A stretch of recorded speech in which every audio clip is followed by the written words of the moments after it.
નમસ્કાર. આપણે છીએ પ્રાગ પર એક પંચાયતી પ્રાથમિક શાળા, તાલુકો મુન્દ્રા, જિલ્લો કચ્છ. અને આજે આપણી શાળામાં એક જબરદસ્ત સ્પર્ધાનું આયોજન કર્યું છે, ક્વિઝ કોમ્પિટિશન, જેનું નામ છે કોણ બનશે ચતુર સુજાણ. મિત્રો, શું તમે જાણો છો કે દુનિયાની મહાન શોધ કઈ, દુનિયાનો મહાન ખજાનો કયો?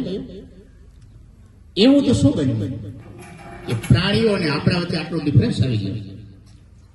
પ્રાણીઓ દુનિયામાં આપણી પહેલા આવ્યા, પરંતુ આપણને એક એવો ખજાનો મળ્યો જેના સહારે આપણે બહુ જ આગળ વધી ગયા. આજે સભ્ય સુસંસ્કૃત સમાજમાં આપણે પરિવર્તિત થઈ ગયા છીએ. એ ખજાનાનું નામ છે જ્ઞાન. Knowledge is power, knowledge is wealth. આપણી પાસે બુદ્ધિ હતી, એક સમજ હતી, અને નોલેજના સહારે આપણે ઘણું બધું મેળવ્યું. એક વિચાર, એક વાત, એક ભાષા, એક સમજ, કહાનીઓ બની, વાર્તાઓ બની. દુનિયામાં માનવે અગ્નિની શોધ કરી અને પછી કરી ચક્રની શોધ, જેને દુનિયાને સંપૂર્ણ રીતે બદલી નાખી. આવી તો અનેક શોધો થઈ, અને એ થઈ જ્ઞાનના પ્રતાપે. Knowledge is power. આજે દુનિયામાં કેટલાય મહાન વ્યક્તિત્વ થઈ ગયા જેમણે આપણે કંઈક નવું આપ્યું, આ દુનિયામાં સર્જન કર્યું.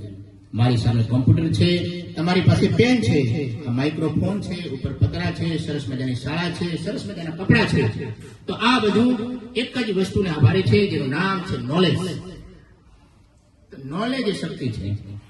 કવિઓ થયા, લેખકો થયા, નરસિંહ મહેતા હોય, બળવંત શાહ હોય, જોર્જ મેઘાણી હોય, જ્યોર્જ બર્નાર્ડ શો હોય, ડેલ કાર્નેગી હોય, માર્ક ટ્વેન હોય, કે પછી વૈજ્ઞાનિક હોય, Albert Einstein, Thomas Alva Edison, Jagadishchandra Bose, Thomas Alva, sir Visvesvaraya હોય, એપીજે અબ્દુલ કલામ હોય. આ તમામ વ્યક્તિઓ છે જેમનું લિસ્ટ બહુ લાંબુ છે, અને આપણે ઈચ્છીએ કે આવી સ્પર્ધાઓના પરિણામે આપણામાંથી પણ એ લિસ્ટમાં સામેલ થાય.